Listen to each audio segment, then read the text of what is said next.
wabarakatuh. Hai, jumpa lagi bersama saya Erma Widayanti. Oke teman-teman, hari ini saya akan membahas soal-soal OSNP 2021 buat persiapan kalian yang akan melaksanakan OSNP 2022 di tanggal 25 besok. Mohon maaf mungkin agak terlambat ya kalau aku upload sekarang, tapi ternyata masih ada beberapa teman yang tanya terkait pembahasan soal-soal yang tahun lalu. Nah, untuk soal ini teman-teman, video kali ini saya akan membahas yang analitika atau logika di part 1. Ada 5 soal, nantinya di part 2 ada 5 soal juga, karena di analitika dan logika itu ada 10 soal. Tapi sebelumnya jangan lupa di like, komen, dan share ke teman-teman kamu jika video ini dirasa bermanfaat. Jangan lupa subscribe juga kalau nanti ada video terbaru dari aku, kalian bisa langsung tahu. Oke, kita mulai dari soal yang pertama. Sebuah barisan dibuat dengan aturan berikut. Angka 1 masuk ke dalam barisan tersebut. Jika X masuk, maka 5X juga masuk. Jika X masuk, maka X plus 100 juga masuk. Tidak ada bilangan lain selain yang diperoleh dengan aturan di atas. Apabila diurutkan bilangan yang terkecil, berapakah bilangan ke 2021? Tuliskan jawaban dalam bentuk angka saja. Baik teman-teman, sekarang kita coba dulu untuk atur angkanya ya teman-teman. Jadi bilangan pertama, kedua, dan ketiga. Nah, bilangan pertama adalah angka 1, kita tuliskan 01. Kemudian untuk bilangan kedua yaitu 5X, yaitu 5 dikali 1, kita tuliskan 05. Dan bilangan yang ketiga adalah 5X sama dengan 5 kali 5 sama dengan 25. Baru teman-teman kita masuk ke yang ketiga nih, jika X masuk maka X plus 100 juga masuk. Berarti bilangan keempat adalah X per 100, di mana hasilnya adalah 101. Perhatikan 101, bilangan pertama dan keempat mempunyai ujung yang sama ya teman-teman. Berarti bilangan kedua dan kelima juga sama, yaitu 105. Bilangan ketiga dan keenam itu tinggal ditambah 100 aja menjadi 125. Nah, kalau kita coba lagi nih teman-teman ya, bilangan ke-7, ke-8, dan ke-9 kita lihat polanya tetap sama, yaitu polanya ada 3, 01, 05, dan 25 belakangnya. Nah, di sini tapi yang jadi pertanyaan adalah bilangan 2021. Untuk mencari bilangan 2021 ini, karena kita memiliki tiga pola ya teman-teman. Bilangan 1, 4, 7, 2, 5, 8, kemudian 3, 6, 9. Jika kita lanjutkan pun hasilnya akan terus memiliki 3 pola tersebut. Berarti untuk mencari bilangan 2021 kita hitung dengan 2021 mod 2. Di sini karena angka yang ketemu 2 berarti apakah bilangan yang belakangnya 2? Bukan, tapi kita ambil pola yang kedua teman-teman. Berarti nantinya kita akan ambil bahwa hasil angkanya adalah 05. Paham sampai sini? Jadi kita kan tinggal menuliskan angkanya yang belakang dulu nih. Jadi udah ketemu, oh belakangnya 05 karena dia 2021 dimulai 3 sama dengan 2. Nah pertanyaannya untuk mencari angka di depan maka kita menggunakan div, yaitu 2021 div 3, hasilnya adalah 673. Berarti angka inilah yang akan kita masukkan ke dalam sini. Berarti hasil angka bilangan ke 2021 adalah 67305. Paham ya teman-teman? Jadi hasil jawaban dari soal pertama adalah 67.305. Oke, next ke soal berikutnya. Baik, soal nomor 2. Dalam sebuah lomba terdapat 4 bidang, yaitu IPA, IPS, Matematika, dan Informatika. Peserta yang mengikuti bidang IPA sebanyak 20 orang, sedangkan peserta mengikuti bidang IPA saja sebanyak 5 orang. Peserta yang mengikuti lomba bidang IPS sebanyak 25 orang, sedangkan peserta yang mengikuti lomba bidang IPS saja sebanyak 6 orang.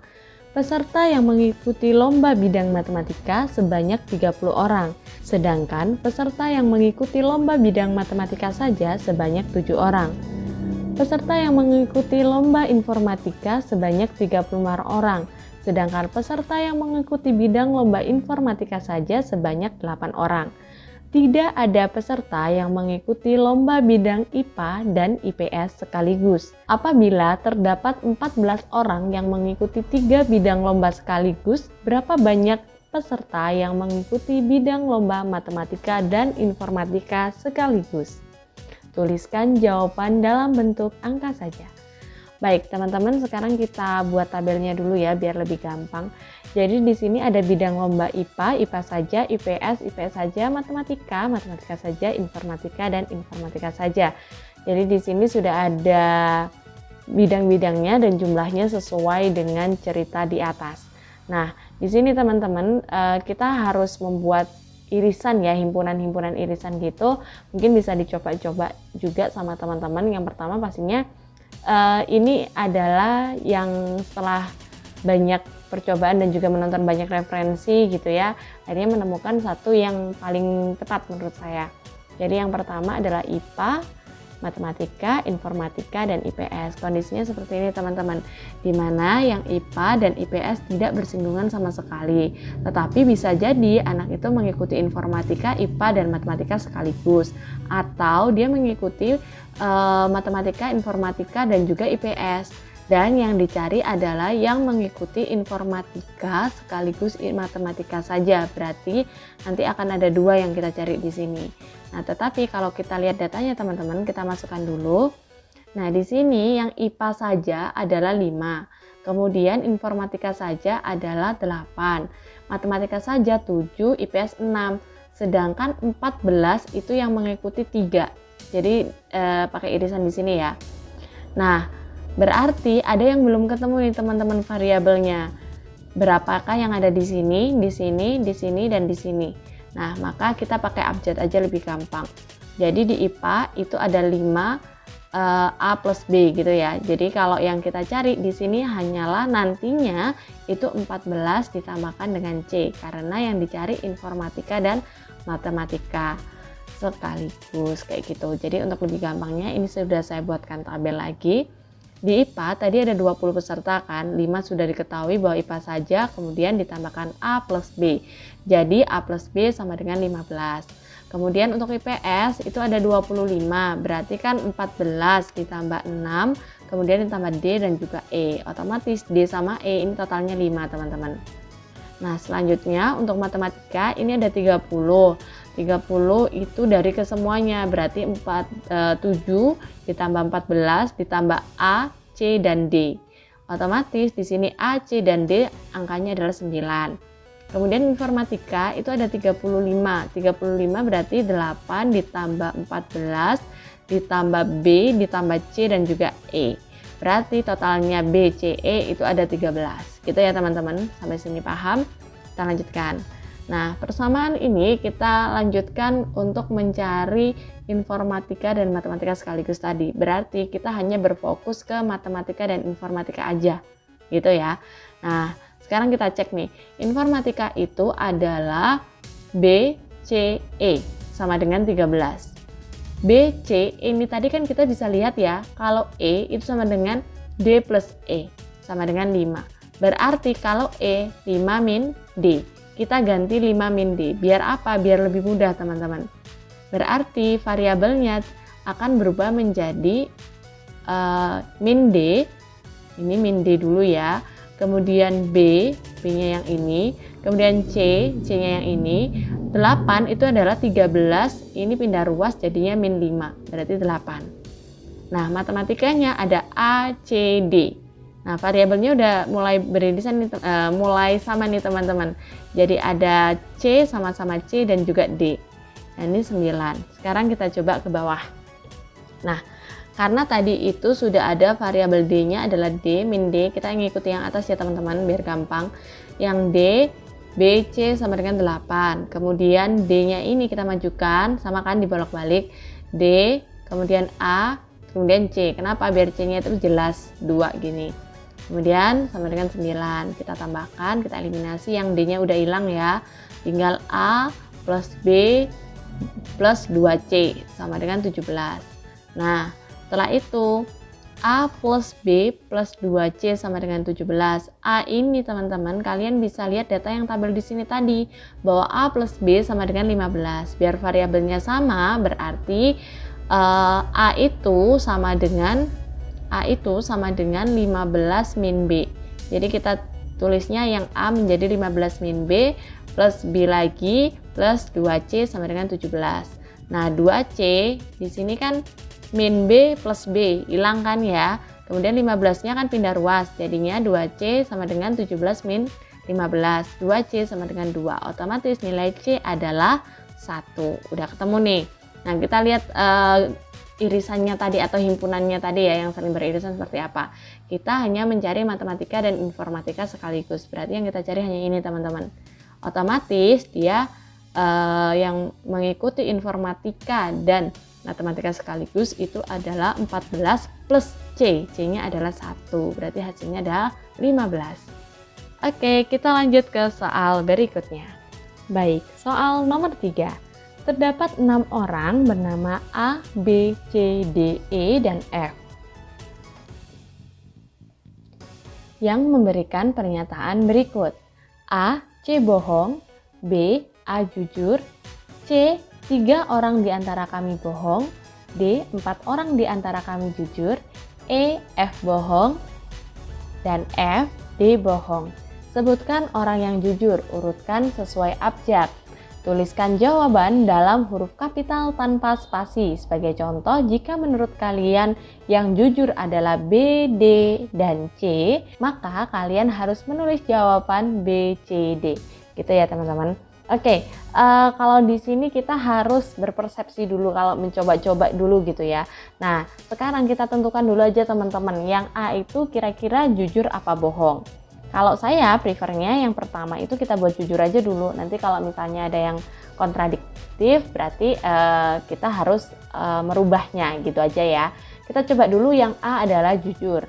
Berarti kalau A jujur, B pasti jujur karena B menyebutkan A itu jujur. Gitu ya teman-teman.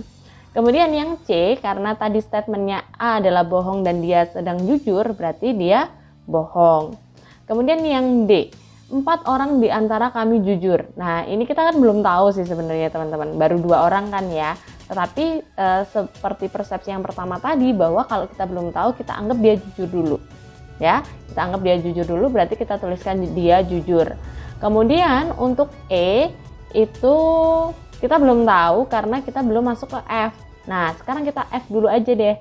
F itu bilang bahwa D itu bohong. Padahal kita tadi sudah membuat persepsi bahwa D itu adalah jujur, berarti di sini F itu bohong.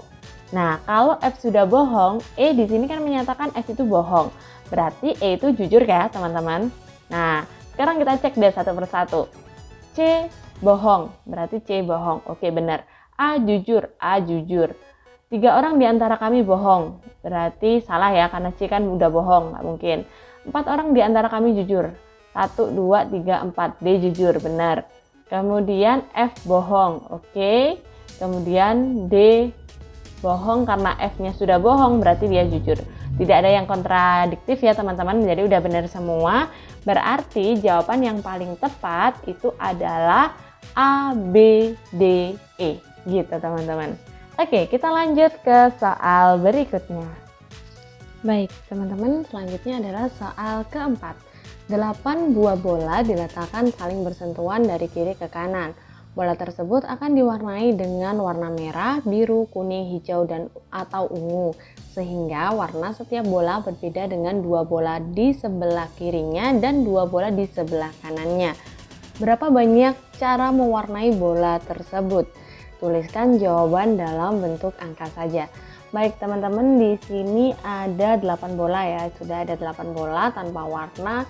Yang harus kita susun warnanya, di mana warna-warna tersebut adalah merah, biru, kuning, hijau, dan ungu. Berarti ada 5 warna di sini. Kemudian kita harus tahu bahwa ketentuannya adalah warna setiap bola berbeda dari 2 sebelah kiri dan 2 sebelah kanan. Berarti teman-teman untuk mewarnainya, kalau bola pertama jelas ya. Kalau bola pertama kan kita bisa melakukan pewarnaan terserah kita. Jadi masih ada 5 warna yang bisa digunakan. Kalau bola kedua, karena dia tidak boleh sama dengan samping kiri yang sudah kita isi tadi, berarti tinggal 4 nih teman-teman. Betul kan ya? Nah, yang ketiga karena tidak boleh sama dengan samping kanan dan kiri ya. Tadi kan gitu ketentuannya, berarti cuma 3 warna. Karena ketentuannya adalah 2 warna yang tidak boleh di sebelah kiri dan 2 warna di sebelah kanan, berarti sisa bola yang lain itu hanya memiliki kesempatan 3 warna. Kayak gitu teman-teman. Karena apa? 2 nggak boleh sama dengan 2 sebelahnya kan, sebelah kiri dan juga sebelah kanan. Berarti 5 warna itu kita kurangi 2. Masing-masing bola dari bola ke-3 sampai ke-8 itu kita kasih 3 warna. Boleh memilih 3 warna, maksudnya gitu, agar berbeda dengan 2 sebelah kiri dan 2 sebelah kanan. Nah, kalau sudah ada angka-angkanya seperti ini, tinggal kita kalikan aja teman-teman. Hasilnya adalah 1458 atau 14.580 gitu. Oke, kita lanjut ke soal berikutnya. Oke, soal nomor 5. Pada umumnya, 1 tahun terdiri dari 365 hari, namun ada tahun yang terdiri dari 366 hari yang disebut dengan tahun kabisat. Tahun kabisat adalah tahun yang habis dibagi 400 atau habis dibagi 4 tetapi tidak habis dibagi 100. Dengan demikian, jika tanggal 1 September 2021 bertepatan dengan hari Rabu, tanggal berapakah hari Rabu pertama pada bulan September 1921? Tuliskan jawaban dalam bentuk angka saja. Baik teman-teman, jadi kita ini disuruh mencari yang pertama adalah tahun kabisat antara 2021 ke 1921. Jadi mundur gitu ya. Jadi lebih enaknya gini aja. Kita hitung dulu jumlah tahun 21 ke 1921 atau dibalik dari 1921 ke 2021. Itu yang pertama. Jadi kita ada tahun normalnya itu adalah ada 100 tahun ya, antara 1921 ke 2021. Nah, sekarang nih kita harus cek juga tahun kabisatnya teman-teman. Jadi kalau tahun kabisat dari 1921 itu kita mulainya dari 1924 gitu ya, karena terdekat sampai dengan 2021 yang paling dekat, berarti 2020. Nah, ini teman-teman bisa hitung manual aja atau kalian coba tambah-tambahkan. Jadi untuk tahun kabisatnya ini seperti ini teman-teman.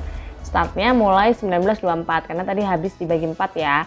Kemudian sampai dengan 2020 karena 2021 udah nggak bisa.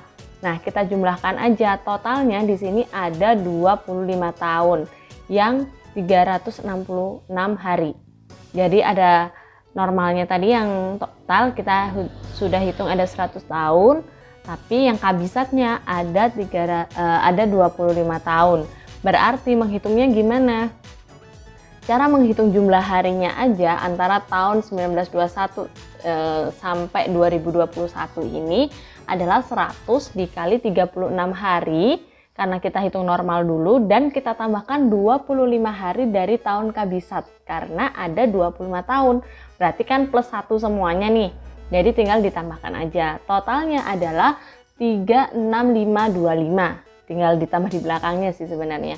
Nah, kemudian di sini kalau kita ditanya hari, ada hari Rabu, tanggal berapakah hari Rabu pada bulan pertama.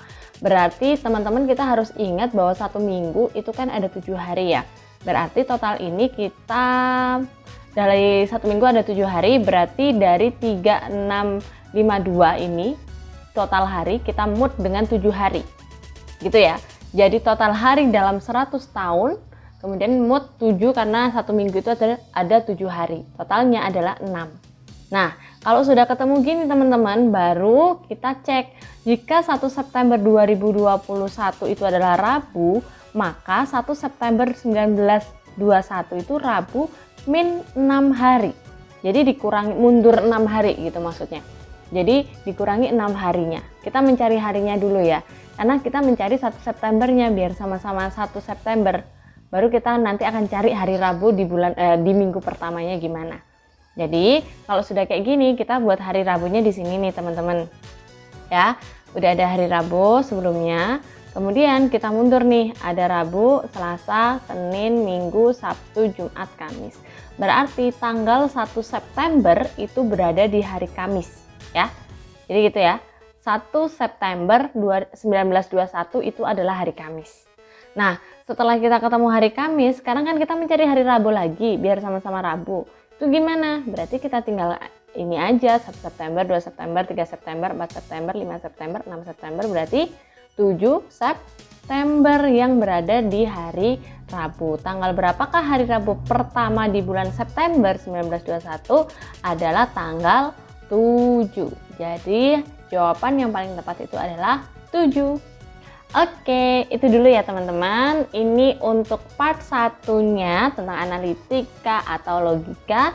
Nanti akan aku upload yang part 2 yang soal nomor 6 sampai dengan 10. Oke, terima kasih telah menonton. See you next time. Assalamualaikum warahmatullahi wabarakatuh.